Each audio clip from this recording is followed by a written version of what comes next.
Good evening, everyone. It's Monday, November 4th. This is the regular meeting of Lakewood City Council. We're just after our scheduled start time of 7:30. If you'll all please rise and join me in the Pledge of Allegiance.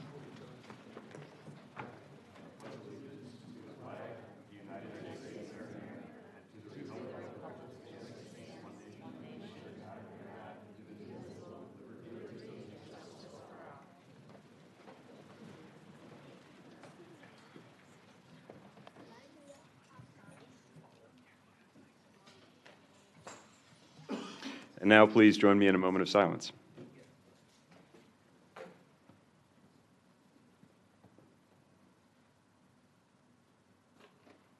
Thank you, Madam Clerk.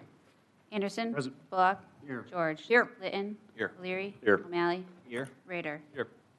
Reading and disposal of the minutes of the regular meeting of council held October 21st, 2019. Move to dispose without the necessity of a reading. Second. Motion's been made and seconded. Any discussion on the motion to dispose of the minutes? Hearing none. All those in favor say aye. Aye. All those opposed? That motion passes. And before we get to the top of our docket agenda this evening, I know we've got a couple of special attendees this evening with docket items that we'd like to move to the top. So without objection, I'd like to move first item number 19 to the top of our agenda.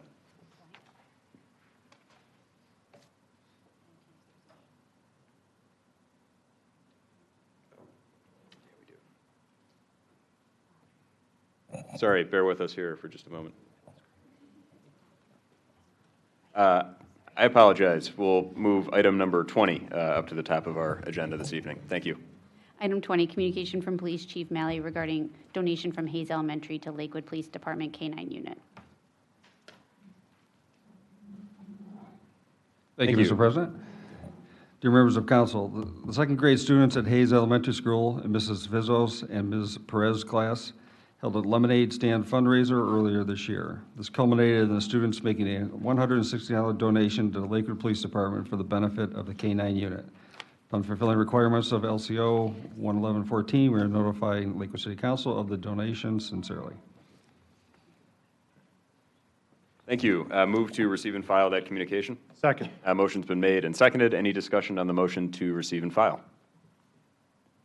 Just add our sincere thanks to these second grade students who are with us this evening for their hard work and contributions. And I believe we have some folks here this evening. Is there anyone here who would like to speak?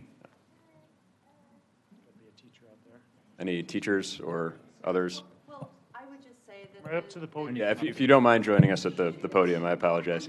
I know we got Put you on the spot. Now we Yeah, got it. thank you. Our students just did this as part of an economics unit, and they learned of 3 different causes in Lakewood and went through the process of voting in a voting booth with ballots. And the K-9 unit was the unanimous winner from both classes. Absolutely. Just a way of teaching kids that they need to take care of the communities and give back in any way we can.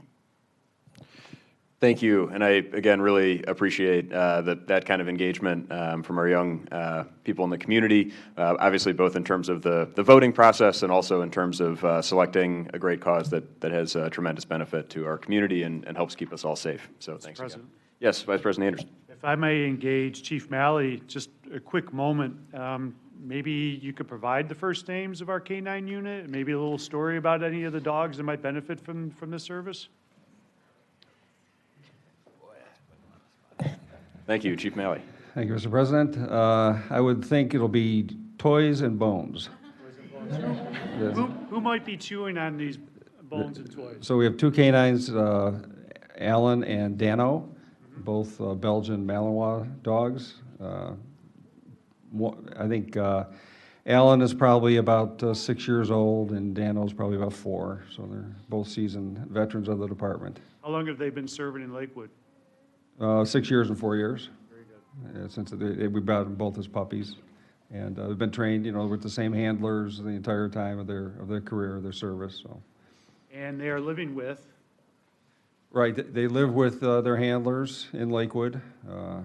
Both of them, let's see, one has a family, one doesn't have a family, so Dano actually coexists with another household dog with kids and with the officer's family, so it's really a good, became part of their family as well. And Dano just lives with the handler at his home. Thank you, Chief. Sure. And Thank you. Yes. President Leary, Mayor while Summers. Chief Melly has the mic, perhaps it would be helpful if you could explain how we use these dogs to protect our community. Sure. They're cross-trained in several different abilities. Probably the one that we use them the most for is a tracking ability, so they're able to track based on a scent that I can't begin to explain to you how they can do that, but you know, they can pick it up from a piece of clothing or just the sweat that somebody might give off their body as they're running away from the police or something. So we use them a lot for finding suspects. They can be used for finding people that are lost. We haven't had really the need to do that much in our city, though, but they can do that as well. They're trained to alert to narcotics that might be found, so whether it's in a car, on a person, or in a home, or just outside. They're trained to alert by pretty much sitting and letting us know that's where they've come upon something. And so they can also be used to affect the arrests as well. So they're cross-trained in several different functions. And I would like to say that one of the elements that I appreciate about the dogs is they protect our police officers. Oftentimes, these searches are in very dangerous circumstances, such as a vacant house or a basement. And you can imagine an officer having to go down into a basement with a sense that somebody might be there waiting for them.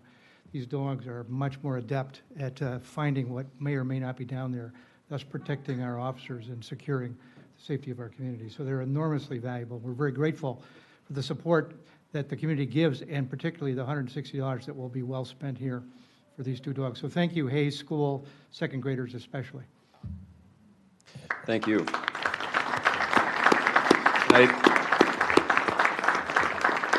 I believe we have a check to present this evening as well, if my understanding is correct. Is that right, Chief? Or? Okay, yes. If we do, if we could have the chief and the students and teachers up front to present the check.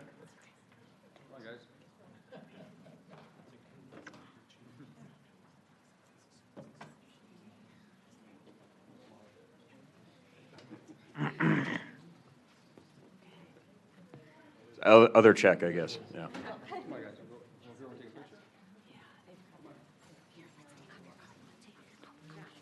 As council members, should we join down below? That's all right.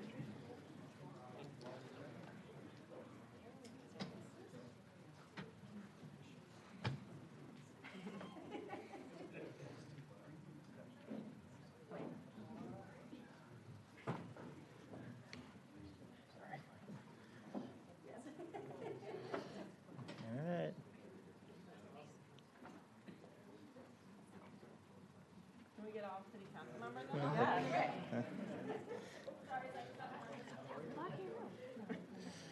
I have Ms. Vizos. Camera.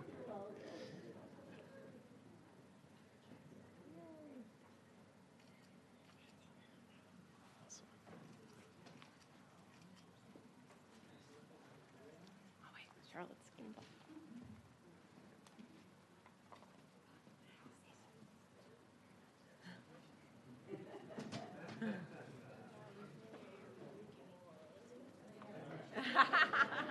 Thank you.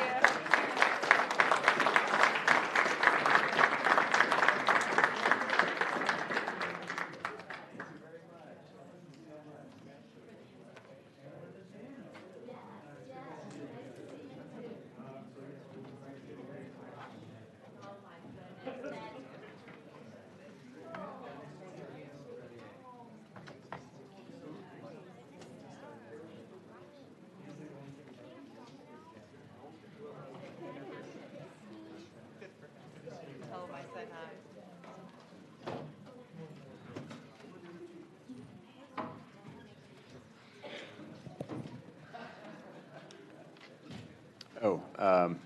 So I think we have a motion pending to receive and file the communication. Any additional discussion? Hearing none. All those in favor say aye. Aye. All those opposed? That motion passes. Thank you. And actually, we'll now take our other item with guests attending this evening, which is item number 16. Without objection from council, Madam Clerk. Item 16, communication from Councilmember Bullock regarding donation from Discount Drug Mart to Lakewood Police Department K-9 unit. Thank you. Councilmember Bullock. Thank you, Mr. President. Great minds think alike, and apparently on the same date. Dear members of council, Lakewood Alive recently hosted the 12th annual Spooky Pooch Parade in Lakewood, and Discount Drug Mart once again served as the title sponsor, and we thank you for that. The event was widely attended, drew visitors to our city, and gave dog lovers, families, and shoppers alike an opportunity to enjoy our downtown and Kaufman Park on a beautiful autumn day.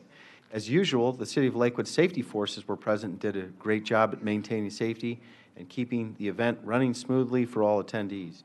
To thank them and to celebrate that the Lakewood Police Department enjoys and values dogs just as so many residents do, Discount Drug Mart is donating funds raised at the event to the Police K-9 unit, which we just learned in detail about and learned how fantastic it is. They raised $1,400 and are prepared to present a check tonight. Discount Drug Mart is a valued community partner and supports many programs and causes throughout Lakewood. Please join me in thanking both Discount Drug Mart and Lakewood Alive for once again producing a delightful, family-friendly event and for generously making the donation. At this time, I'd like to invite the representatives from Discount Drug Mart and Lakewood Alive to address council with the chair's permission. Absolutely. Move to receive and file the communication. Second, we've got a motion and a second, and if we can have the guests at the podium, that'd be great. Thanks. Great. Good evening, members of council. Councilman Bullock, thank you very much. We appreciate your support, and members of the administration. Ian Andrews, Lakewood Alive. I'm here with Diane Woodward. Diane is the Assistant General Manager, Discount Drug Mart West, the best of the two drug marts, if I might say. We've had a really strong partnership with Discount Drug Mart for a really long time. They help us out in numerous ways, and we could not ask for a better partner in so many ways, and in obscure ways, helping us with ice for the summer meltdown, just saying, clear out of the cooler, here, go right ahead. They help us out tremendously. I also have to say, a special place in my heart is for the police department. Having married into a law enforcement family, my father-in-law was a canine police officer in the city of Oberlin for many years, and his dog, he lived with him as well. Actually, she did. And so I've grown to better understand, albeit at arm's length, the law enforcement world, and then having gone through the Citizens Police Academy, we hold our safety services in really high regard at Lakewood Alive. Without working closely with you folks, we would not be able to do all of the things we do, and not just the events, but our work in housing with the businesses and the people we can turn to. So thank you to Lakewood Police Department, also to the Lakewood Fire Department. Thank you for your support. Without any further ado, Diane. Thank you, Ian, for your generous words. Just part of Discount Drug Mart, we're just thankful that we can do this for the community, and we're glad that in many aspects, they come to us when we need them, and we can be there for them when they need us. So thank you. Thank you. Any additional discussion on the motion to receive and file? President? Yes, Councilman O'Malley. I won't have the chief say any more about Alan and Dano. What are their birthdays? No. Ian and Diane, thank you very much for being here tonight. And, that's just such a great event every year. And I know, it really is becoming an institution in the community, or has become. And I just really admire all the work that goes into it. These events that Lakewood Alive puts on, I hope people have an appreciation for just how much sweat goes into those events.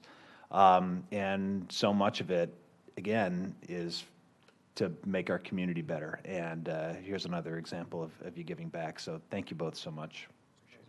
Yes, Vice President Anderson. Yeah, I just want to echo some appreciation as well. I think I mentioned a couple weeks ago that when I was sort of co-manning our little area with Council Clerk Bach, no exaggeration, 8 out of 10 people I talked to weren't from Lakewood. So this is a regional event.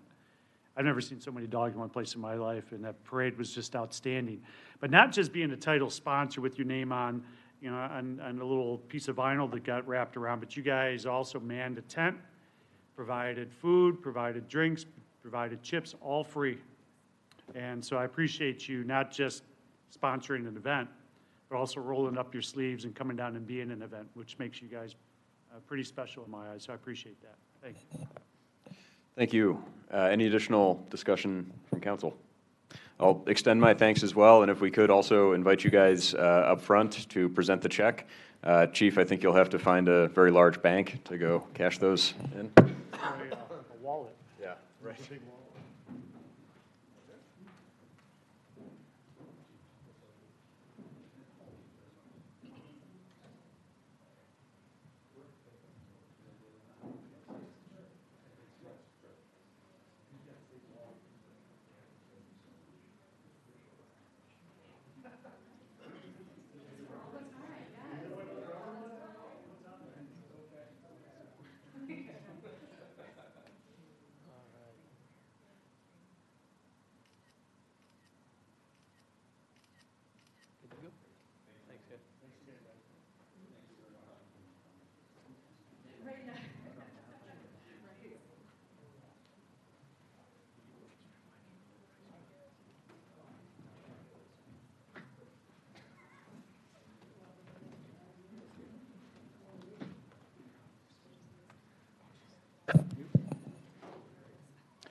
Okay, all those in favor of receiving and filing that communication, say aye. Aye. All those opposed?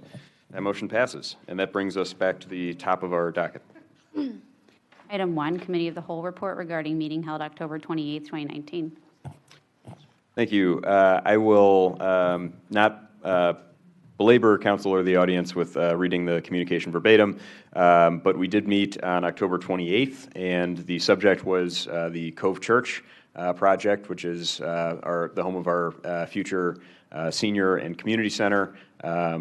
We discussed really the RFQ in particular, which is the request for qualifications that will go out to help identify potential partners to help the city design and then ultimately execute a plan to make that space the world-class kind of facility that our community really deserves, and also, you know, to suit the spatial needs and all the other needs of our community, and really be a space that's you know, intentionally designed to meet the needs of the community. So that's a very exciting process, obviously, and we're very eager to get that process underway, which is why we are prepared to release the RFQ, and Council, Committee of the Whole, rather, did vote to recommend adoption of the corresponding resolution this evening, which is the resolution that follows this communication. Move to receive and file that report. Second. A motion's been made and seconded. Any discussion on the motion to receive and file? Hearing none. All those in favor say aye. Aye. All those opposed? That motion passes. Item 2, Resolution 909719, a resolution authorizing the mayor, the Director of Public Works, the Director of Law, the Director of Finance, and/or Purchasing Manager to establish procedures for and engage in the process of letting of one or more contracts with one or more qualified entities for design and construction of the repurposing of Cove Church without the necessity of competitive bidding, and exempting the city from certain provisions within the Ohio Revised Code related to design-build contracting for the purpose of this project. Move to adopt. Second. Motion's been made and seconded. Any discussion on the motion to adopt? Move to defer. We have a motion on the floor currently, but we have obviously a preference expressed to defer. Councilman O'Malley, any discussion from you? Yeah, I just want to reiterate some of the things that I said at the Committee of the Whole meeting about process. It's really important to me, particularly with the process that was laid out, that council is involved throughout this. You know, I know there's been some discussion about a selection panel. You know, I hope that council is very engaged in who is on that, and that we're engaged throughout the process of vetting this. This project is very, very important to me. That it's done well and done right is very important to me, and I don't want to get to a point where we're sort of brought some fully baked proposal to either give a take it or leave it, thumbs up, thumbs down on this at the end. you know, this process, I had some concerns about, and I was glad to support the One Lakewood Place development, but I sort of felt like when we got that proposal back, it was, you know, the selection had already been made, and it was either sort of a, you know, take this or go back to the drawing board sort of a thing. So I just want to, and I know I mentioned this at the last meeting, but I really want to make clear that it's my hope that we're engaged at every step of the way here. I would even appreciate council having a role in selecting who's on that panel. I don't even want them called a selection panel, more like a recommending panel. Ultimately, we're going to be selecting here, but again, very important project to me. It's in my ward. I'm thrilled that we're doing it, but I just need to make clear my insistence that we're engaged throughout. So, thanks. Thank you. And I absolutely share those concerns, and I think it is really essential that council, you know, be you know, a hand-in-hand partner throughout this process. And I think that you know, there are a lot of opportunities for that engagement. I think both, you know, engagement obviously through the selection process itself, but also, you know, through the community engagement process, which will also obviously play a crucial role in shaping this project as it goes forward. Councilman George, I didn't want to, you know, cut off your comment if you had a comment. As I said, we do have a motion and a second pending, but if you know, you care to elaborate. I only, frankly, made the motion to adopt this evening because we did have a unanimous motion at the previous Committee of the Whole meeting to move for adoption this evening. So I wanted to give you the opportunity if you'd like to make remarks. Thank you. And I do want to start out that I'm certainly in favor of this project. The motion to defer to our next council meeting, which is in 2 weeks, is really about, you know, echoing a little bit of what Councilman O'Malley mentioned. You know, the design build process provides a lot of leeway to this administration or whoever the next administration is come January 1st. And I want to make sure that we get it right, and I want to make sure that there is some council oversight in this process. So I think it is important for there to be some language in here that states that, you know, council is involved in the interview, a council member, and the scoring process as well. And I think it would also be important that once that firm is identified, that it should come back in front of council for final approval. This is really important to our community, and I'm very, very excited about the senior center. So this is not to, you know, push this down the road months or anything. I think it's important to get started soon. But we do have to remember we're also on the eve of a very big election within our city. And whoever's administration takes over on January 1st, I want to just make sure that council has some oversight as well. Thank you. Director Sylvester, if I could clear up one point, I was under the impression that this will ultimately come back to council for a vote on the selection. Is that correct? That's correct. Okay, thank you. Any other comments from council? Councilman Rader. Thank you, Mr. President. Yeah, again, I'm, along with Councilman George and Councilman O'Malley, I'm totally in favor of this project. It needs to happen. Absolutely. And I think the public is very clear, and the seniors, and I mean, even when I did some polling within my groups that I reach out to through social media, they're very clear that this needs to happen.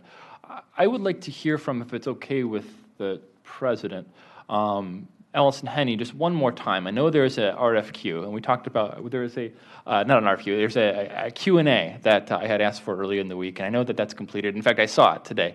And I just want to make sure that we're providing as much of an opportunity as possible for people to hear, both from the administration and Allison, who's done a phenomenal job, about why I guess it is important that this is passed tonight and what that means to the plan moving forward. I think you informed me of some of this moving on. So if that's okay. Sure, I would absolutely. I would love to hear, because I really do believe you are the professional in the room when it comes to how these processes work, along with you, Director Sylvester.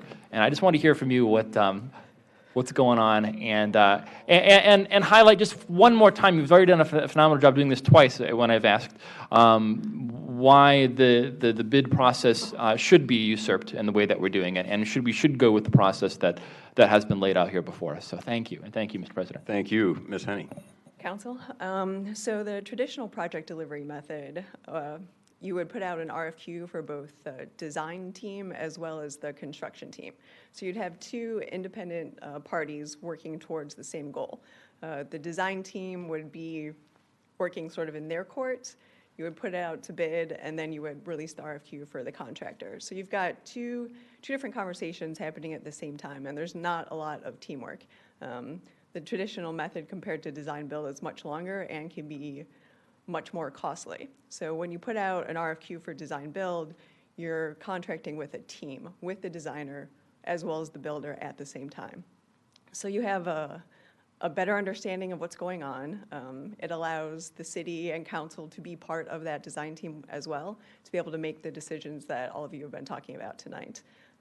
When you've got everyone working together from the start, it reduces the costs as well as the time involved in the project as well. One follow-up, if I might. So, Councilman Rader. thank you. If this were delayed 2 weeks, what does that mean to the process? Is it a big deal that we delay it 2 days or 2 weeks? In your estimation?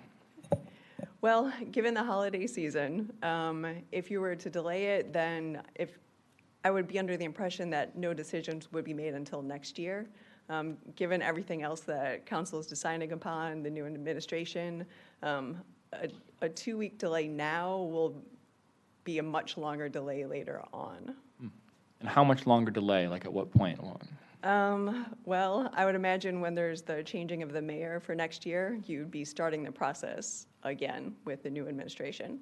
So back to your point about the selection panel, the recommendation panel, I have talked with the mayor as well as Director Sylvester about maintaining continuity with all of the people. We have discussed council as well being part of that panel too.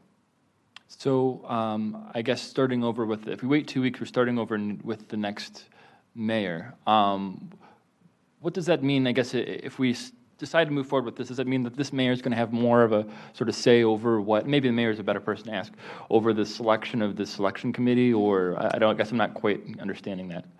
Yeah, not at all. And I appreciate the consternation here. However, what we're doing is we're sending a notice to the marketplace to respond to us.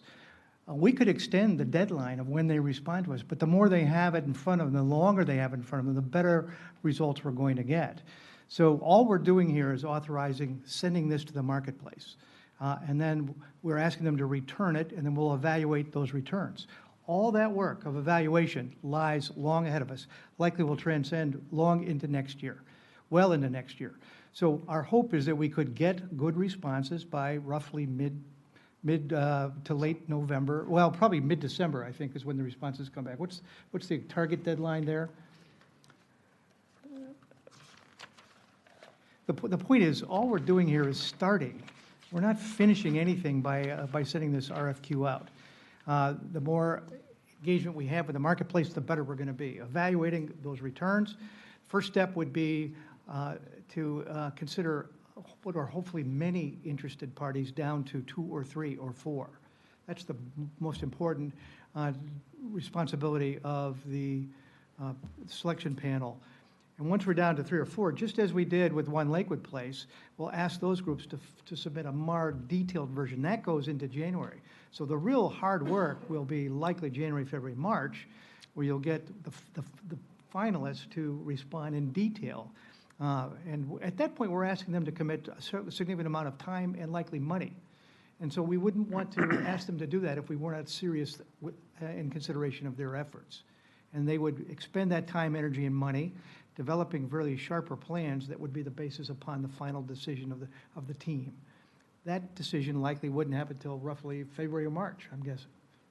Would you want to read those deadlines? Yeah, so in the draft, we have responses are due on November 25th. We would release the RFP December 23rd, and then we wouldn't be making a decision until February of 2020. So the reality of it is the next administration and the next council will be the decision makers at all the critical elements of this. So I think just one last follow-up, and I Sure. appreciate the time, Mr. President. Councilman Rader. I think I'm starting to get a little bit better focus on this and making a little more sense. You're trying to get this done while the government's still organized, because there will be a period of disorganization naturally by the transition of the governments between each other. That's what you're trying. Yeah, I think I'm picking up what you're laying down. All right. Okay. Thank you, and I appreciate you hearing me out. And yeah, have we seconded that so we could? Mr. President. Yeah, we have a motion and a second to adopt that is currently pending. Yes, Councilman Bullock. Would it be an acceptable way to address the concerns raised if we were to consider an amendment to Section 1 after the words Director of Finance, comma, to insert and, well, skip the end, to insert a representative of City Council, comma. And I would be happy to make such a motion if there's a proper moment in our parliamentary procedures here. So the effect of that hypothetical amendment would be that the mayor, the director of public works, the director of law, the director of finance, a representative of council, comma, and/or the purchasing manager may establish procedures for, et cetera. So that would then memorialize the verbal agreement. It would not more than memorialize, it would put into legal effect the verbal agreement that City Council would be consulted in the form of a representative of council, which would be presumably chosen by council in its own manner. Thank you. Points well taken.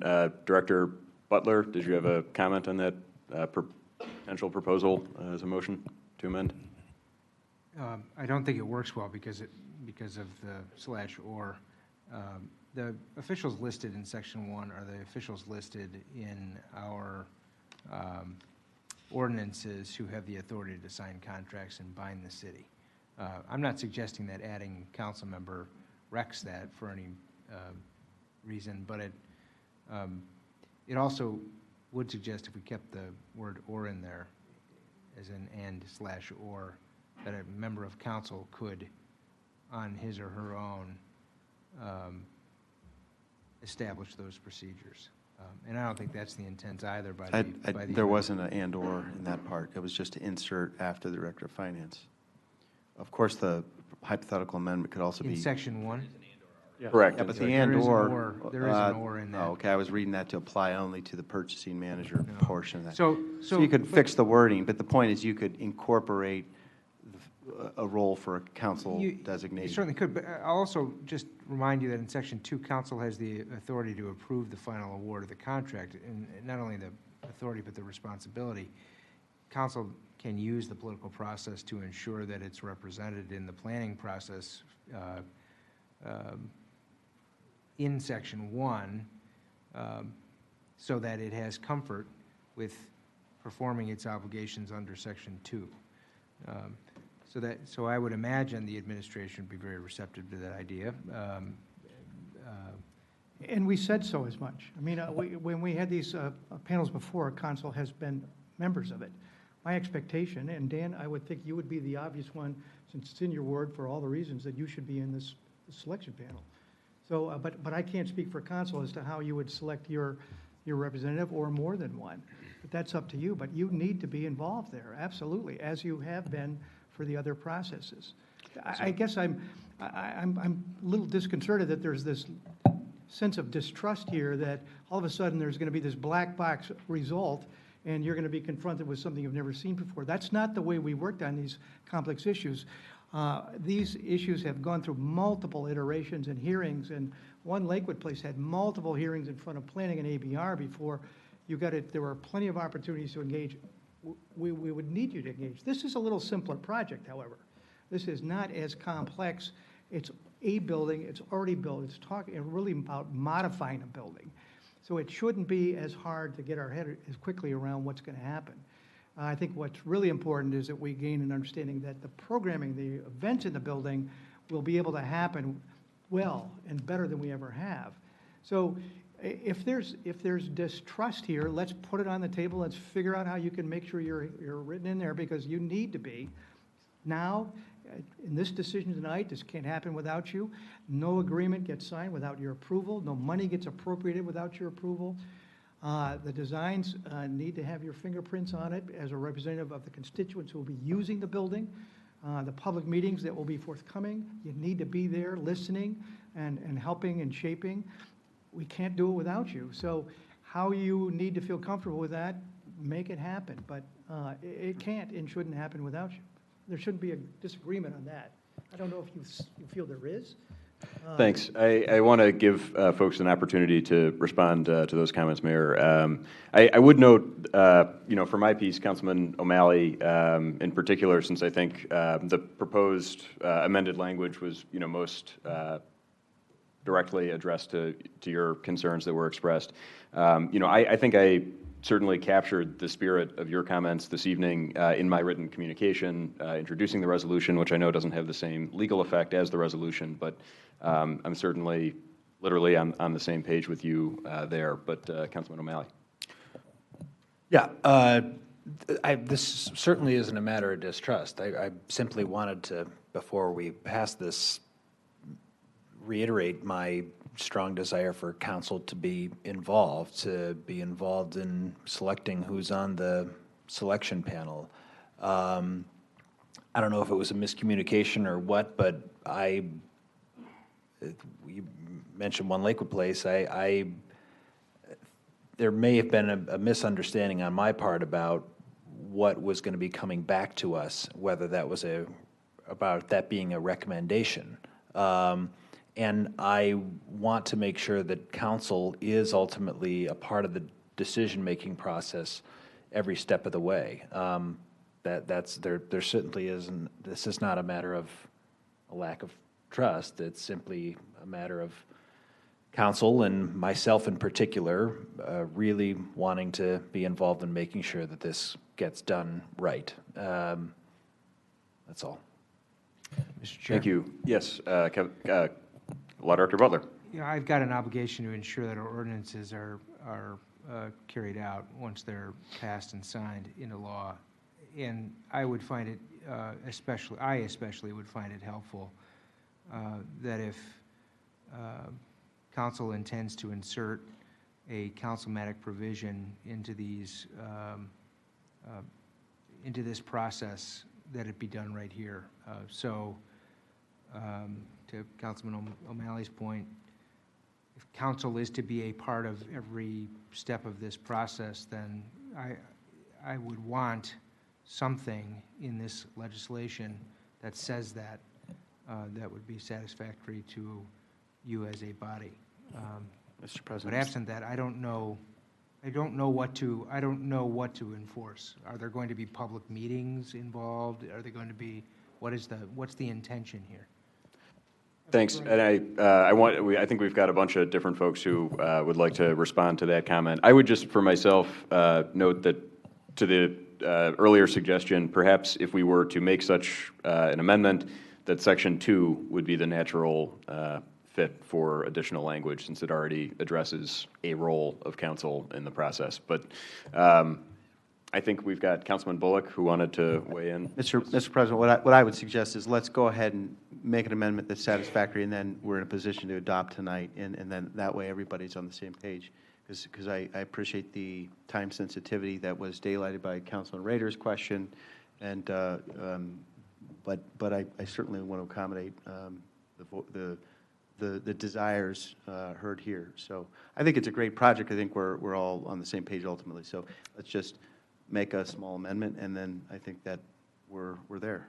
Mr. President. Thank you, Councilwoman George. Yeah, and I concur. So I think if we include some language regarding council member on the selection panel, then I would be happy to approve tonight. Thank you. Director Sylvester, did you, okay. Yeah, Mr. President, I would just, our intention was to have a council member be on the selection panel with a vote that would carry forward not only the weight of making the recommendation back to your body, but also consider the door open for helping us build the process that we need to develop. My team brings a lot of experience with how to methodically do this from just a technical perspective. Tony is going to bring an enormous amount of experience on the community engagement side. As the mayor stated, the door's open right now to build the process together. So join us in building that process. And I would just simply request that the addition be having a council member sit on this panel to meet what I'm hearing tonight. Thanks. Thank you. Any additional discussion from council? President. Yes. I would just say that the statements made by Director Sylvester ring true with the history of such projects here in Lakewood over the last number of years. I, for one, have been on the Trinity Lutheran Church panel for the last number of months, which have ultimately gone through a very thorough process. And, you know, I was asked by the administration to be part of that panel. But ultimately, it is, again, the same resolution is involved with Trinity as it is here. Council shall approve the final award of all contracts to this project or other related contracts. So I appreciate that language. If folks want to move forward and codify specific council member or members' involvement in a recommendation / selection committee, I'm more than happy to be in support of that. But I just know that to be true with the projects that have rolled through for council's approval over these last number of years. Thank you. Law Director Butler, I suppose it would fall to you to craft the language that I believe, I suppose, so we have a motion pending to adopt. We also had a motion to defer, which I believe we're working through both of those questions right now. So I guess I'll Mr. Chair, I can yes. move to amend the motion. Yes. Adopt with a. Motion to amend? Correct. Okay, second. So, Councilman Bullock, do you care to make a suggestion to Law Director Butler? My off-the-cuff legislative drafting was great, but I'm a little deflated by the maestro. Perhaps in Section 2, you know, the sense of it would be, how about this? I'd welcome input from the Law Director. Mr. Chair. Yes, Law Director Butler. I think my frustration, if there was any frustration that came through, is I wasn't sure if Councilman O'Malley was intending that a council member be a part of the process or that council be a part of the process. That's two very different things when we talk about the mechanism of moving forward. If council is a part of the process rather than a council member, then we've got to go through all of the things that you need to do. The spirit of what I proposed was a designee of council, a single member as the designee of council. I just didn't, and I'd be happy to create language around that. I'd also be happy to create language around what I thought Councilman O'Malley might have been suggesting, that's all. And I don't know. Okay. I would maybe perhaps suggest, if it is in concert with the intention of both the proposed amendment and all the views expressed this evening, that we perhaps amend Section 2 by striking the period and inserting a comma there, and say, following the comma, appoint a member of council to the selection committee. So it would read, council shall approve the final award of contracts related to this project and the final form of the contracts, and shall appoint a council member to the selection committee. If that would. Okay. Second. So we have a motion and a second. Discussion on the motion. Councilman O'Malley, do you care to comment any further? It's fine by me. Again, I was Yes. just hammering home that I want council to be engaged in this process. That's all. Understood. If we want to memorialize it that way, that's fine. Okay. Thank you. I appreciate that. Councilwoman George, does that Yes, address your that concerns as well? addresses my, most of my concerns as well, even though, you know, to my point at the beginning, I would prefer this not being at the eve of a major election, but I understand what you're saying about the process, that, a 2-week delay essentially is months delay, and that would be too much for this for this process. So I'm good with that. Okay, thank you. Any other discussion from council on the motion to amend? Mr. President, Yes, Councilman Bullock. in that language, we don't specify how we appoint the designee. I would be comfortable with the understanding that the Ward 4 council person would be appointed by the council leadership to this position, rather than require us to come back in 2 weeks and make that appointment. Can that be the understanding of that language? And we just expect to have a notice from the council president that that appointment will be made? I have to get reelected tomorrow first. You have to reelect. Mr. President. Mr. President. Yeah, Councilman O'Malley and then Councilman George, or Councilman Litton, rather, sorry. I don't want to presume that. I would prefer us to, if we want to decide that later. I mean, I'd be happy to do it. I would, but I don't want to presume to representatives. So a decision we could make quickly, certainly in time for this to convene. But I'd be happy to do it I'd be happy to do it. Understood. Thank you. Councilman Litton. I was simply going to add that we don't really need the selection committee until the end of the month anyway. So we have time. And we, I think, deliberated the design-build concept in one fashion or another at least 3 times in public meetings. So I'm good to go. Okay. Thank you. I appreciate that as well. And I would also, echo that I would certainly have no objection if council wanted to move forward with Councilmember O'Malley as the representative. That would be fine with me. But I believe Law Director Butler, does it matter how formally that selection is made, whether by separate resolution or by docket communication or by other means? If you were to push it off to another meeting, then I would say introduce it by resolution. Because council is meant to ordinarily act by Sure. ordinance or resolution. I would say that you would not be running afoul of any laws if you, after this particular resolution were to pass tonight as amended, you made a separate resolution. That is to say, I move to resolve that blank be appointed to the selection committee. Okay. Since it's all part of the same subject of this docket item. Okay. Thank you. If it's all right, I think with council, we'll proceed in that vein then and expect a resolution on our docket next meeting. Which again, I think as we've acknowledged, wouldn't take long to debate. Mr. Chair? Yes. I happen to have the original Microsoft Word document of this resolution up right now, so could I just clarify that this would be satisfactory? Please. To the additional language would be comma, and shall appoint a council member to be a member of the selection committee? Yes.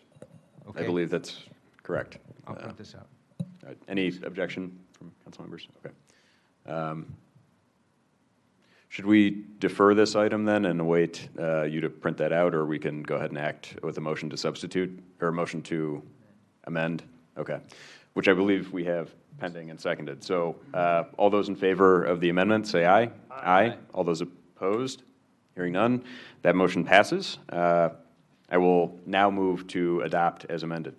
Second. Motion's been made and seconded. Any discussion on the motion to adopt as amended? Hearing none. All those in favor say, sorry, Law Director Butler, do we need a roll call vote on this? Go ahead. Yeah. Thank you. Madam Clerk. Anderson. Yes. Bullock. George. Yes. Litton. Yes. Leary. Yes. O'Malley. Rader. Yes. Thank you. That motion passes as well. Item 3, ordinance 2819, an ordinance to amend section 110502 of the zoning code. Move to defer. Second. A motion's been made and seconded. Any discussion on the motion to defer? Hearing none. All those in favor say aye. Aye. All those opposed? That motion passes. Item 4, Public Works Committee report regarding meeting held October 28th and November 4th, 2019. Thank you. Chairman Rader. Thank you, Mr. President. So we met both tonight as well, which I'll add to this report, as well as on 10/28. All members of the committee were present on both occasions, as well as members from the administration. Ideally, and namely, Assistant Law Director Jen Swallow. And the main topic of both these meetings was Resolution 2019-01. We also discussed car efficiency with Councilman Bullock. So look forward to an actual written report on all of this. But for the purposes of tonight, we'll talk about Resolution 2019-01, which is the agreement that would authorize it's a resolution that would authorize the mayor to enter into a power purchase agreement to install solar panels on 4 of our city buildings. This project actually was introduced by Councilman Bullock and I back in July. The project was, and this resolution is kind of the product of that. Some of the changes since we've presented this back in Public Works back in July was we've changed the agreement from 20 years to 30 years. The reason that the agreement was extended because there's an inverter that ends up costing a lot more than the original inverter, which kind of changed the numbers in order to make sure that we're both saving taxpayer dollars and adding this renewable resource to our city at the capacity which we're doing it. We did have to agree to the extension, which I think ends up being pretty good. We talked at length about roof condition and other topics relating to the installation itself. So by the time we had discussed this at least 3 times in Public Works Committee and some here on the floor, we ended up recommending this resolution as substituted to the full council for adoption tonight. So I'll go ahead and move that we receive this communication. Second, motion's been made and seconded. Any discussion on the motion to receive and file? Hearing none. All those in favor say aye. Aye. All those opposed? That motion passes. Item 5, Resolution 2019-01, a resolution authorizing the mayor or his designee to enter into a solar power purchase agreement with Enerlogic Solar LLC for the installation of solar panels and purchase of the power generated from the solar panels at 4 city locations. I apologize, Councilman Rader. Would you care to make the motion? Sure. I'll go ahead and motion to substitute as it was recommended tonight. Second. So we have a motion and a second to substitute. Any discussion on the... Sorry. One thing I'd like to Rader. add. Yes. Thank you, Mr. President. I just want to say thank you to the administration, both Assistant Director Swallow, you spent a lot of time answering questions. She had a lot of questions on this agreement tonight, and we went through those methodically and quickly.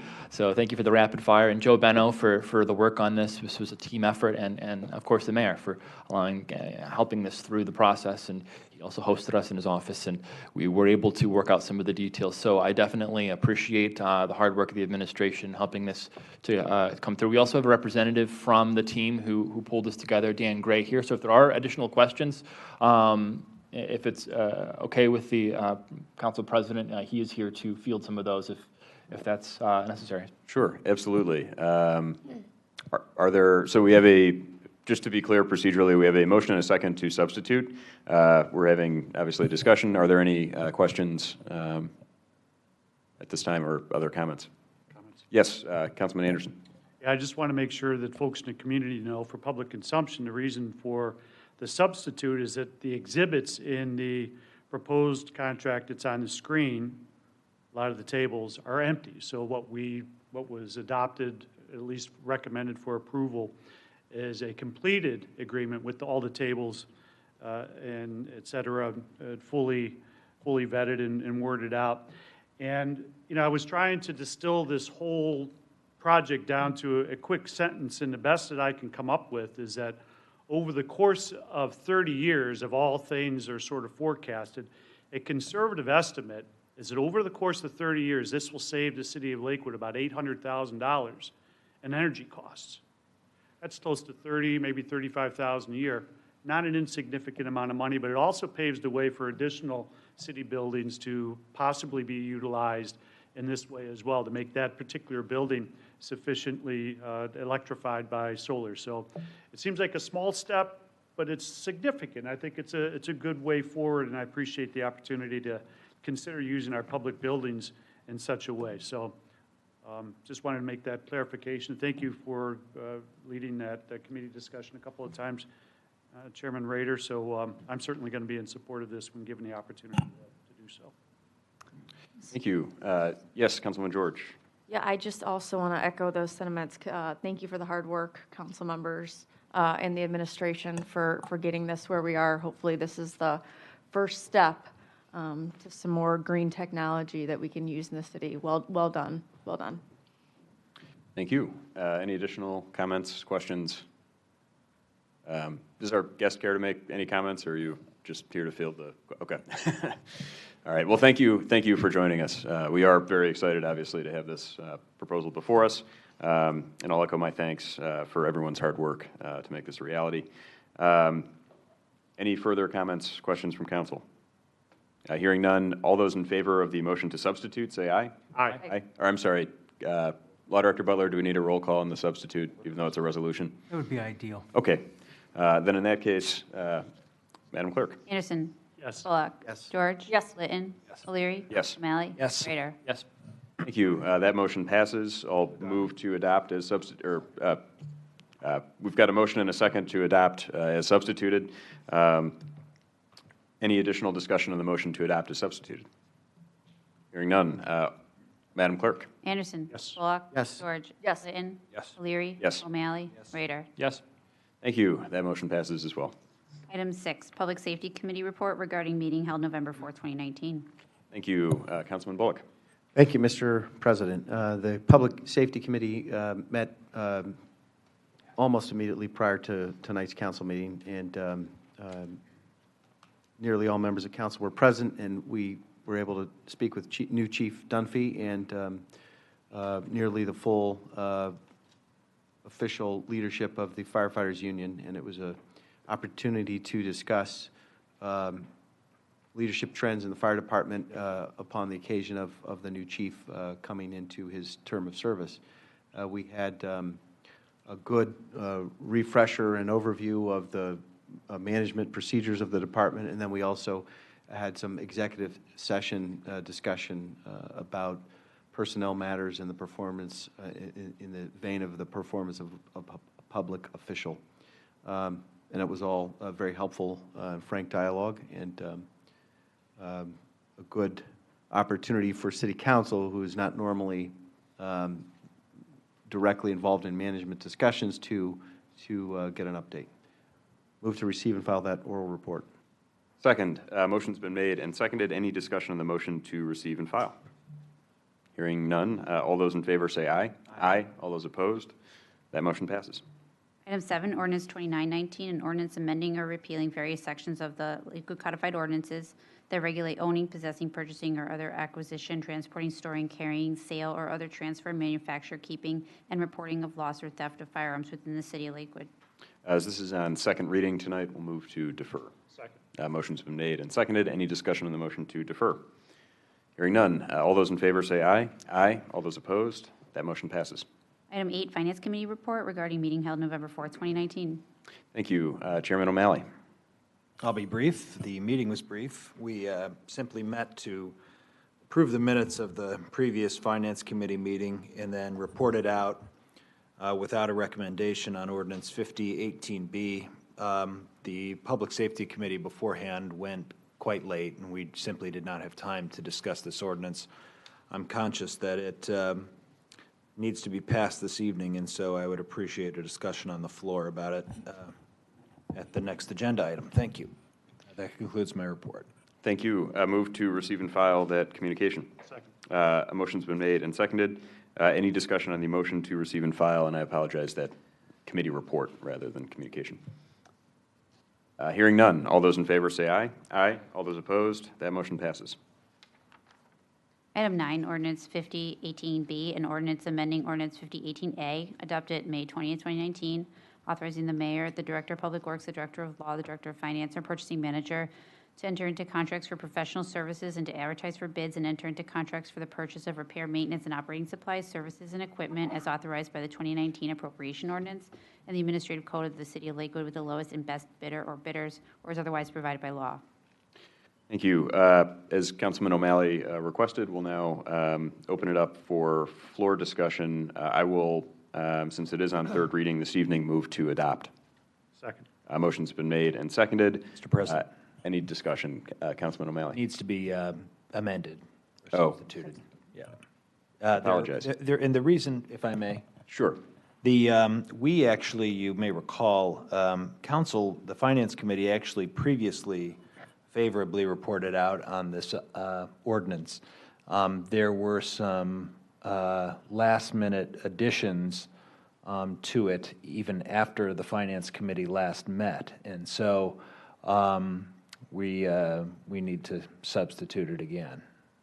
Understood. Thank you. I do appreciate that. I will then move to amend my motion to substitute ordinance 50-18B.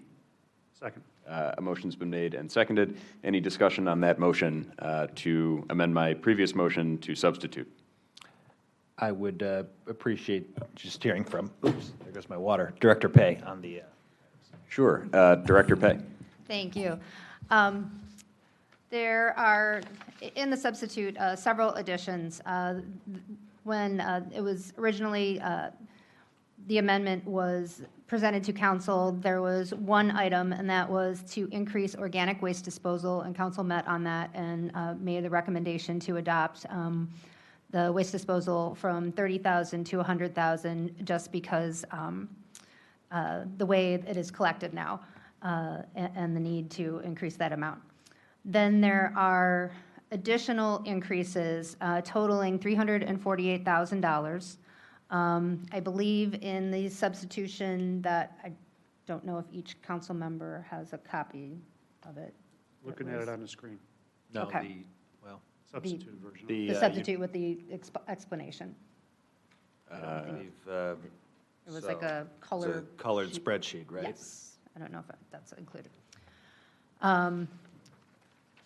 So the breakdown, the first one is line 16 under professional services, administrative professional services, to increase that amount from, by 30,000, from 300,000 to 330. And all of these increases are just as we are going at year end. These are expenditures, contracts that we've made with vendors that are over what our anticipated amount will be. So on that sheet, it breaks down what's been paid to date, what's been gone to Board of Control, and balances, so the additional contracting authority that's needed for the various professional services under those line items. The same with service contracts. Line 4 is electronic payment services, an increase from 275,000 to 315,000. And this is primarily increased because we have more people who are paying by credit card. And so this is our merchant services that we pay for the city to accept credit cards.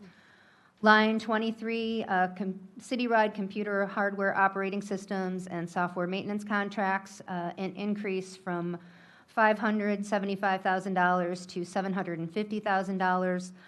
There's a breakdown of these various contracts that include our phone maintenance, our security camera maintenance,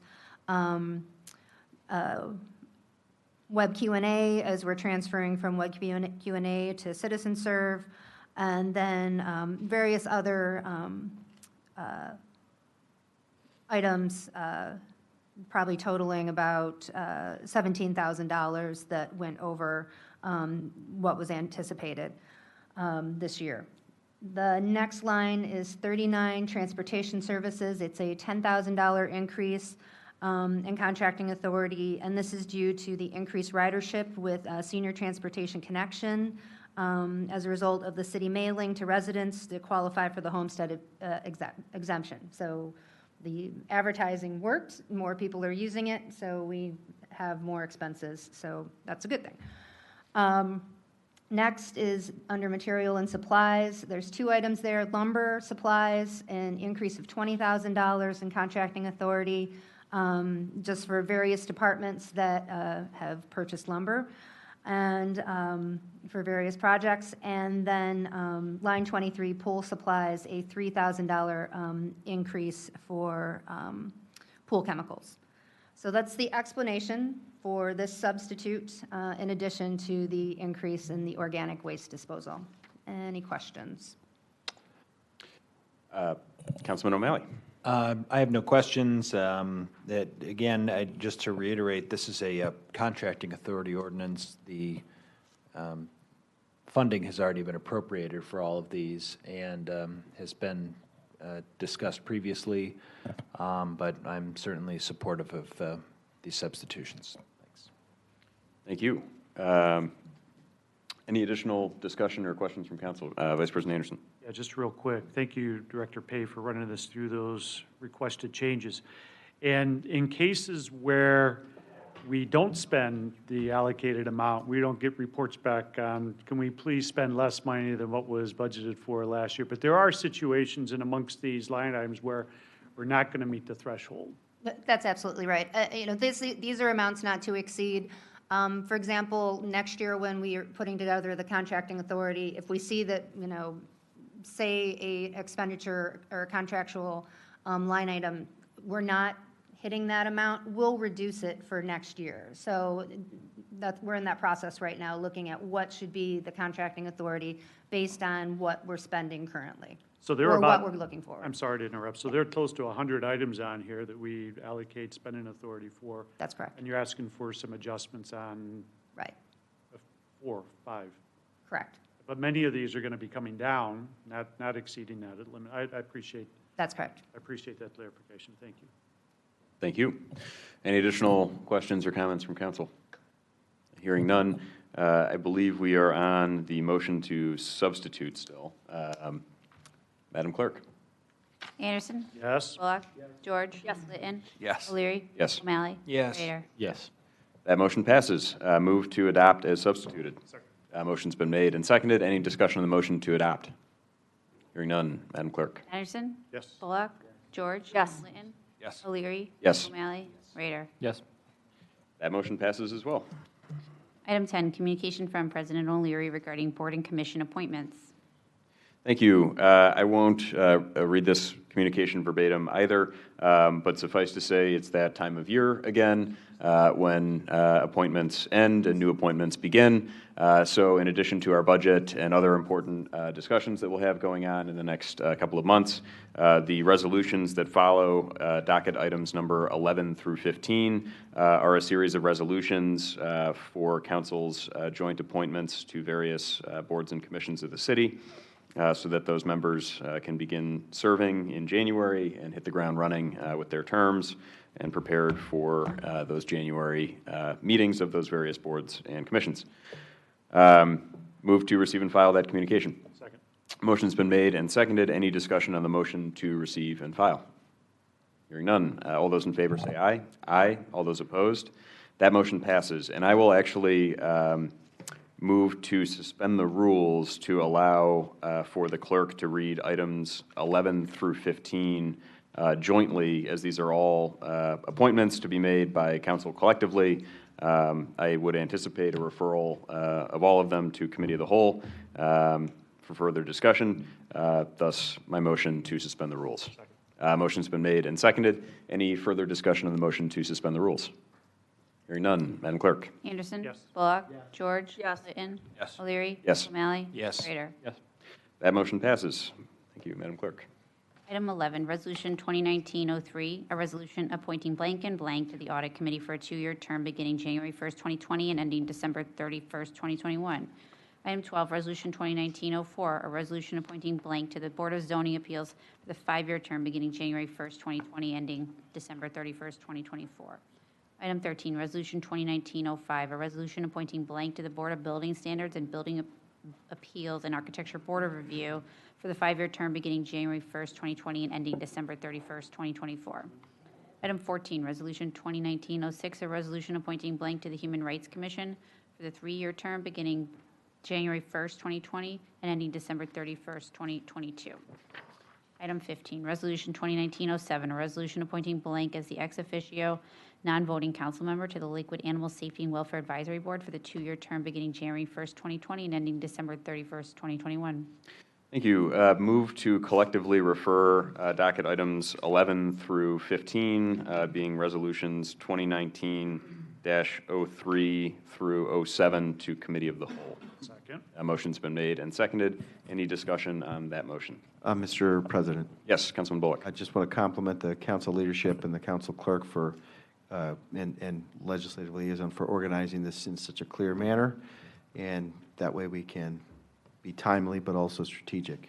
We didn't always do that, but this is helpful. Thank you. Thank you. Any additional comments or discussion? Hearing none. Madam Clerk? Anderson? Yes. Bullock? George? Yes. Litton. Yes. O'Leary. Yes. O'Malley. Rader. Yes. That motion passes. Thank you, Madam Clerk. Item 17, appointment by Councilmember George to Lakewood Animal Safety and Welfare Advisory Board. Thank you, Councilmember George. Thank you. It is my pleasure to inform you that I hereby reappoint Emily Petro to the Animal Safety and Welfare Advisory Board to a 2-year term effective January 1st, 2020. Earlier this year, Ms. Petro stepped in to fill an unexpired term on the board and has thrived in that role. The Animal Safety and Welfare Advisory Board is currently staffed with an incredibly productive and enthusiastic group of volunteers. They all provide great service to the city, and I'm delighted that Emily is willing to continue her service to the board and to help it continue its success into the future. Move to receive and file this communication. Second, motion's been made and seconded. Any discussion on the motion to receive and file? Hearing none. All those in favor say aye. Aye. All those opposed? That motion passes. Item 18, communication from Planning Director Sylvester regarding expanding affordable housing tools in Lakewood. Thank you, Director Sylvester. Thank you, Mr. President and members of council. Please indulge me tonight. I would like to read the letter into the record. Dear council members, the attached legislation proposes to modify the city's existing citywide community reinvestment area, or CRA, to expand the city's affordable housing strategy and tools. In April of this year, our department proposed an affordable housing strategy focused on 7 action steps to create more focus and discipline on affordable housing in Lakewood. We recently provided an update to the Council Housing Committee on the successes and progress the city has made since April on the 7 action steps. Those 7 action steps are included in this letter, and they're also posted on our website on the community development page. The attached legislation will add an 8th action step and tool that specifically targets moderate income households, which are those making between 80% and 120% of the area median income, or AMI. Households in this income bracket do not qualify for federal housing assistance, which is 80% AMI and below, and are being pressured by the top end of the marketplace. In short, households in this income bracket have more market pressure and less financing options than households that are below 80% AMI or above 120% AMI. The citywide CRA was originally adopted in 1978 to provide tax abatement for housing-related projects only, and specifically for property owners making improvements to their properties. The legislation has been modified multiple times since 1978 to be responsive to both the housing marketplace and community goals in Lakewood. The proposed modification to the citywide CRA takes the exact same approach, aligning the housing marketplace with community goals and interests. The proposed modification to the citywide CRA will introduce an option for tax abatement for new multifamily buildings over 100 units that deliver affordable housing options. 10% of those units are required to be rented to households making up to 80% AMI, and 10% of the units are required to be rented to households making up to 120% AMI. This tool offers an opportunity to utilize future and unrealized real estate taxes to control and require income-restricted affordable housing units to be included in new multifamily construction projects. Only when an owner delivers the affordable units and reports annually to the city is tax abatement granted. The tax abatement is being offered to ensure control of affordable units at the commencement of the project and over time. The modification to the citywide CRA would keep the baseline tax values and would tax land at the market rate, which as of today is 4.03%.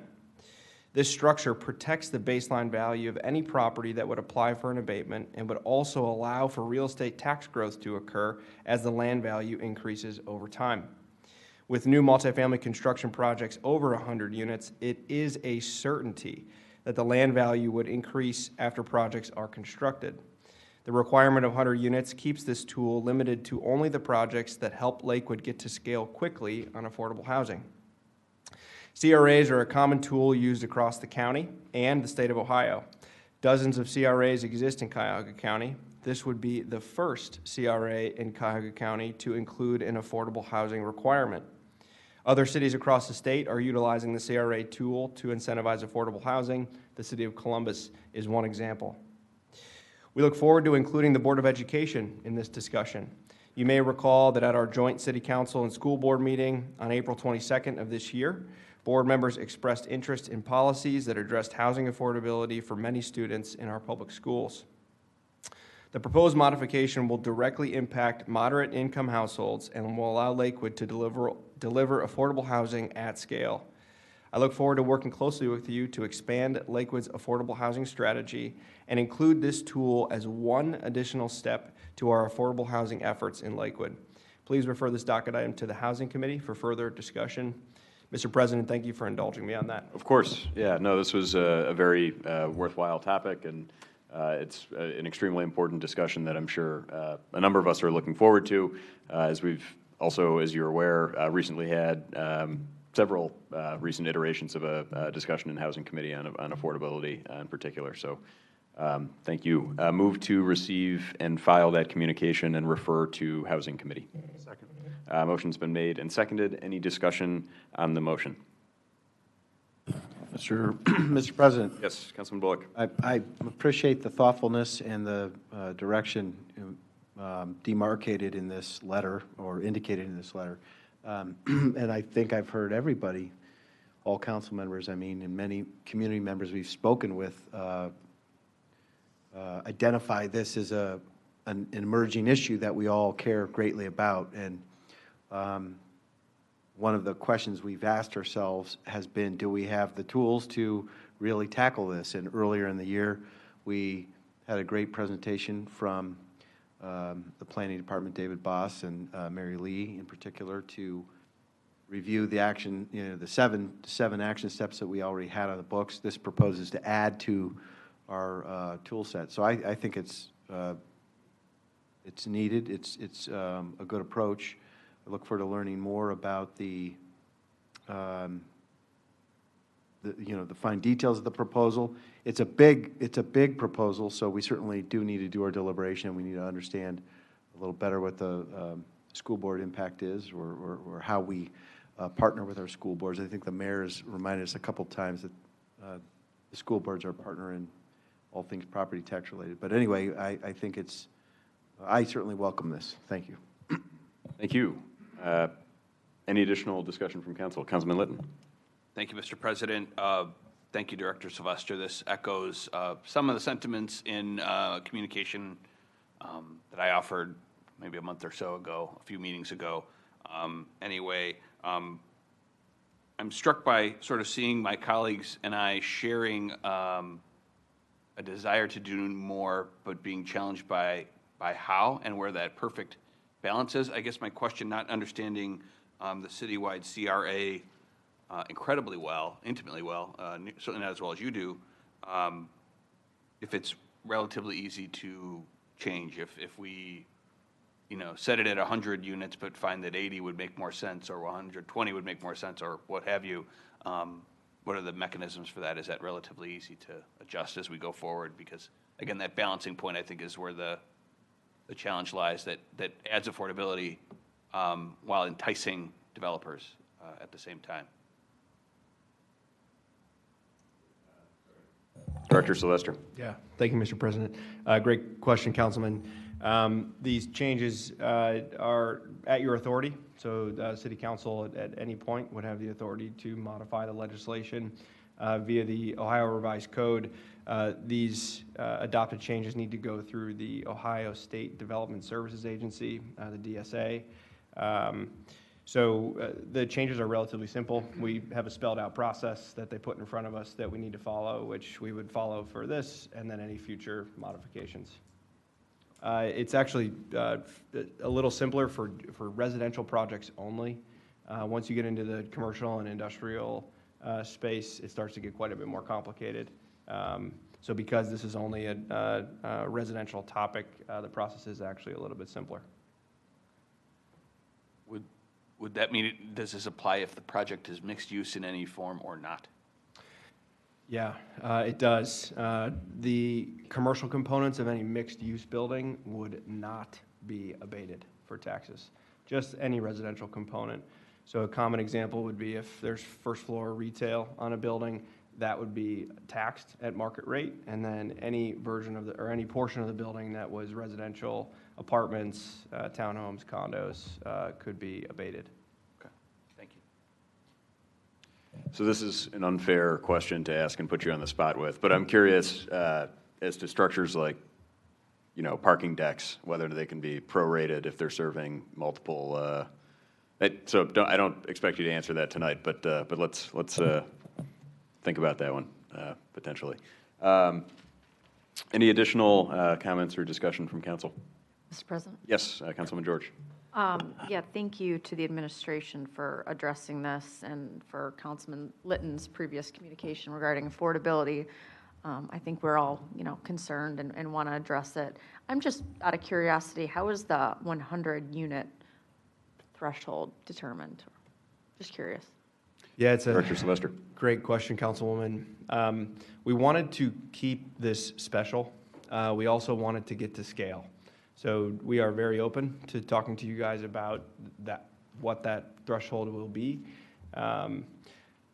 There is a lot of administration that goes into managing these over time. And so the amount of work to do a 10-unit project is probably about the same as it is to do a 100-unit project. And our view is that we do want to methodically kind of to steal the mayor's term, be surgical on this. And so to not kind of offer this up to thousands of properties throughout the city, but instead do it intermittently, understand, learn from it, and then modify, improve, understand, learn from it, modify, improve as an alternative. But I would say the primary reason for the 100 units was so that we could get to scale quickly.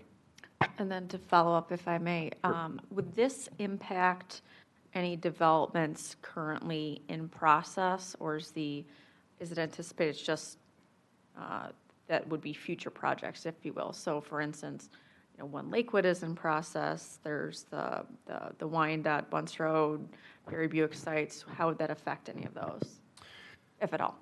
Yeah, great question. All those developers would, if it were passed, would have the option to apply this to their projects. I can tell you with confidence that they're all interested in moving forward with it. They wanted to learn what was going to come out of this process, but they know that it's a community-wide goal, and both Solov and Carnegie are interested in making it a part of their projects. Okay, good. Thank you. Thank you. Mr. President? Yes, Councilman Rader. Thank you.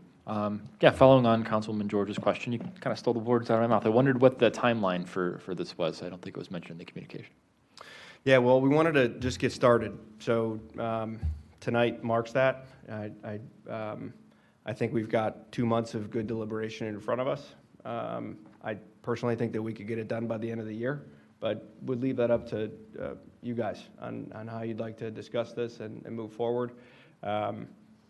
So I'll say that the possibility of having those, if I may. Sure. The possibility of having those extra tools, I think, is very exciting, and I really want to applaud you on that work, and that band makes a lot of sense, and I look forward to hearing more about it and potentially hearing from some of the organizations that have supported this work in the future, that have worked with places like Columbus, and kind of seeing how it's panned out in other communities and what those projects, that were funded through, just to see what the impact really has been in other areas. I know that there has been success. I've heard success stories. So I think this is great that we're considering this, and I really look forward to the discussion.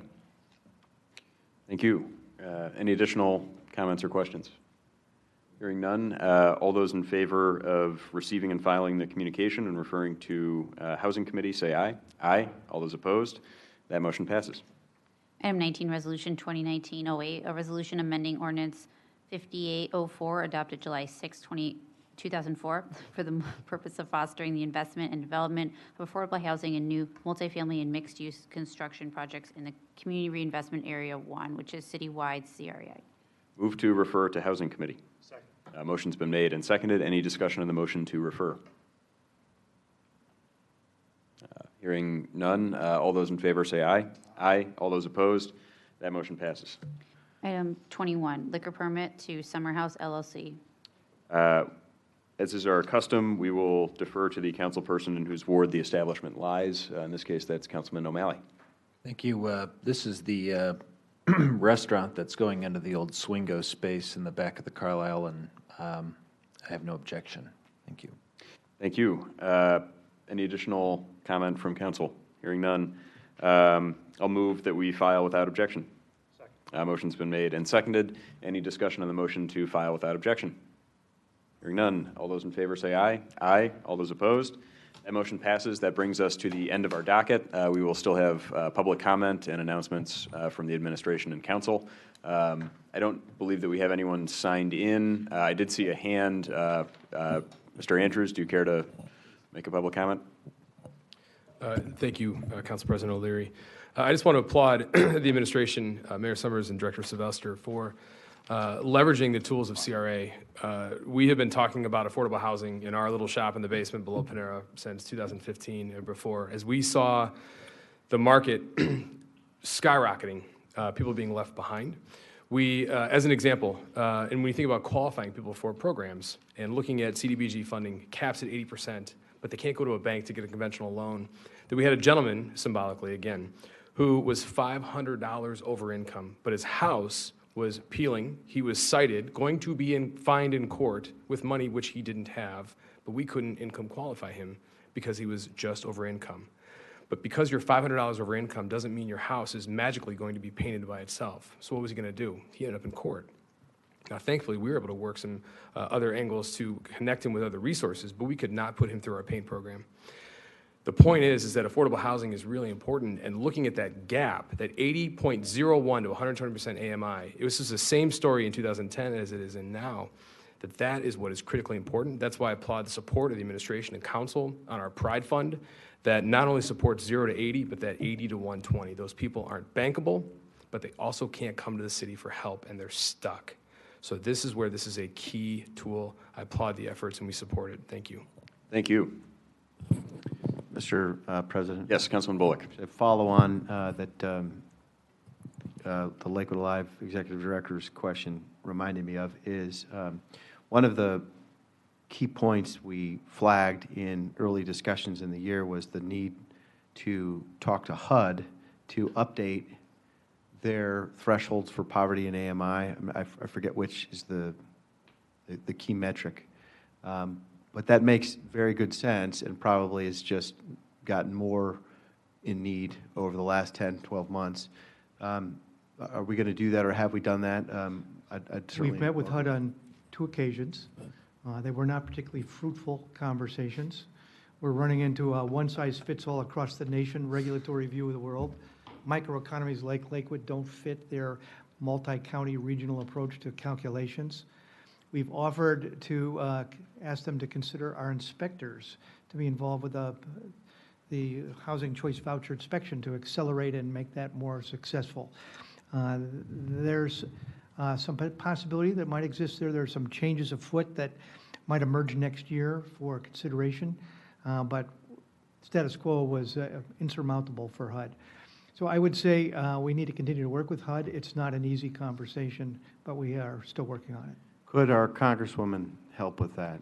We're going to see her in a couple days. I bet she would be the first to acknowledge in her 30-plus years that she's been stymied by HUD's regulations.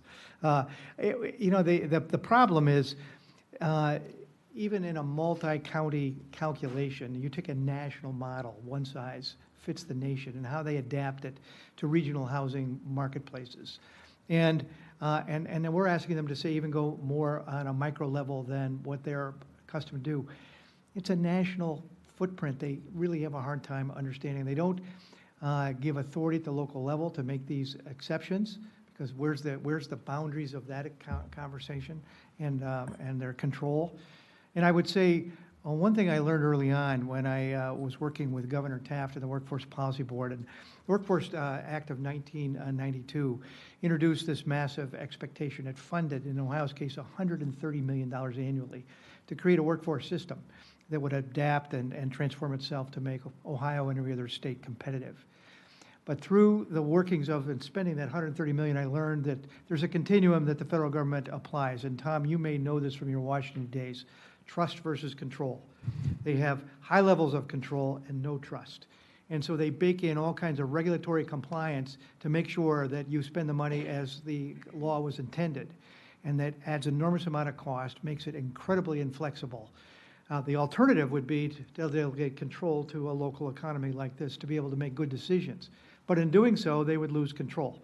And you have this balance, and I would say in the conversation with federal regulators, control always wins.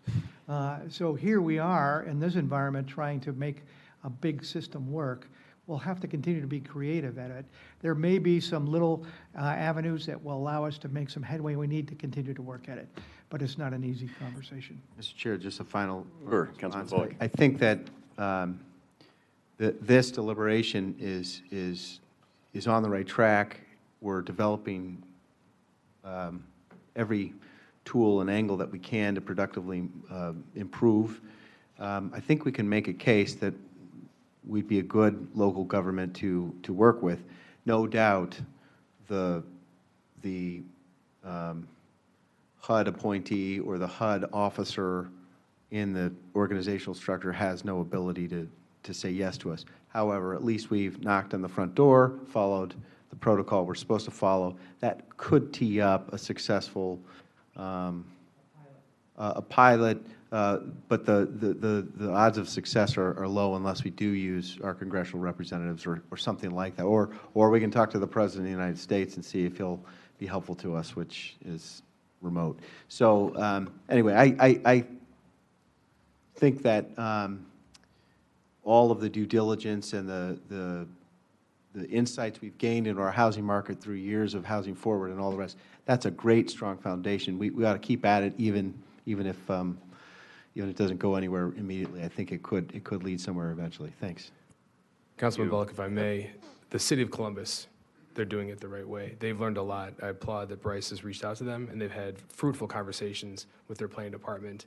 We've been at multiple workshops with their team and have heard from a lot of folks. They have figured out a way where they are looking at a ton of new mixed-use development, and they're incorporating affordable housing into it. So I applaud the fact that we're learning from their mistakes and from their successes. I'm sorry to interject, but I thought it was important to note that there's a great model 2 hours away.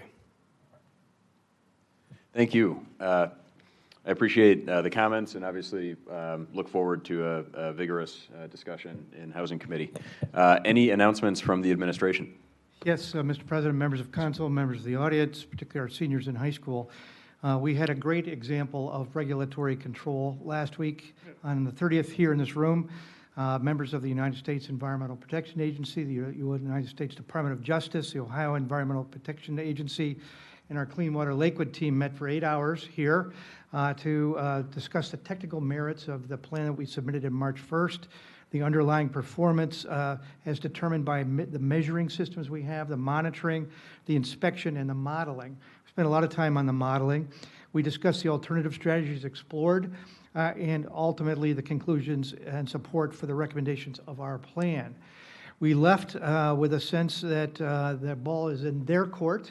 It was an important milestone for us to be able to require them to sit down and consider all the elements that went into determining our plan. And that's important because if they have a different view of the world, we will now be in a position to more articulately say, you know the technical merits of our plan, you need to show how those technical merits support your plan, whatever that is. And I think it gives us, I think, a very strong upper hand to defend the plan that we think is appropriate. I didn't sense that there was a sense of adversarial rejection of our plan. I think there was a legitimate desire to comprehend it.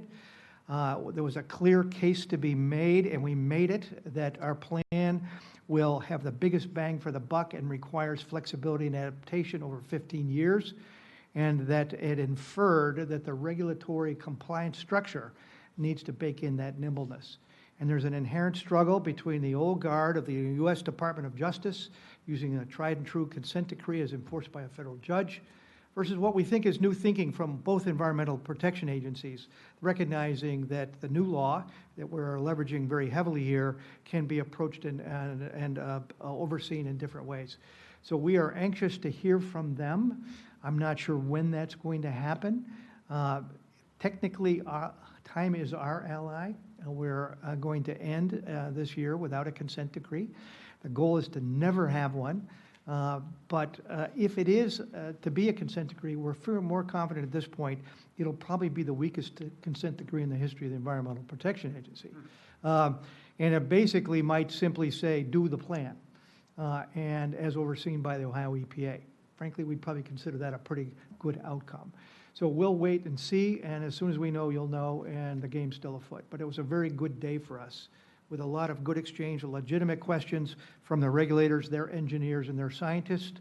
And we were able to use our information, our team, particularly CT Consulting, Mark D'Alessio, and Andy Lucas from Brawl and Caldwell did a fabulous job of fending off and respecting the questions and answering them thoroughly, consciously, and profoundly. So it was a really good day. You would have been proud of the team representing the interests of our citizens. Thank you. I appreciate that update. I had the good fortune to catch some of that tail end of that process, and it was certainly an impressive group that was here, and hopefully meets with favorable consideration. So any announcements, any additional announcements from the administration? Any announcements from council? Mr. President? Yes, Just Councilman a Bullock. follow-on question to the mayor about that very important report. So first of all, I want to compliment the work you've been doing for years now. You're the CEO of all this, and this is a long-term, complex, expensive, big, legally fraught job, and you've been looking down the road all along, and so I want to let council know. I mean, I don't know if there's anybody else who could have done that job so thoroughly and well for us, so thank you, Mayor. It was a great team. It was a great team, but the head coach had to make it all go. Head and coach make sure. knew when to step out of the way, too. So we're not there yet, but my follow-up question is, so where are we in the process? I know they're going to volley back to us, but what just happened, or we finally and fully submitted everything? We've now defended the plan in oral argument. Now we're just waiting for the ruling to come back, or what? There's two steps. The state of Ohio has to issue a new NPDES permit. Ours expired in August, which is not by itself a big deal. That we will continue to work under the existing permit. They've made it clear they're not worried about the expiration. We're going to take our time. But at some point, Ohio will issue a new permit. They're pretty comfortable to do that. And the permit usually is in 5-year increments, and we built our plan in 5-year increments. So the content of that permit, we believe, will be the substance of the Ohio's regulatory authority they need. But they don't want to get ahead of the US EPA, who takes a long-term view of 100% compliance, and how's the city going to get to this level. We argued in our plan that we're going to get, over the next 15 years, to within 97, 98% control, capture, and treat of dirty water. We use some different measurement tools, and they're not customarily used to seeing, but other cities, Philadelphia, Baltimore, others have used the tool that we have, which is the amount of actually heavy solids in the water. And so we're arguing for a different framework of measurement. We're arguing that framework will allow us to have the biggest impact on clean water, and will get us to extremely high levels of control in 15 years. They are considering whether or not they agree with us on the control feature, and they are then wondering what the long-term implications beyond 15 years are. So I think Ohio EPA is sitting, watching carefully to what the federal regulators do. The federal regulators will be heavily influenced by Region 5 out of Chicago, who are here as part of that group, US EPA. And I think there's going to be a negotiation at some point.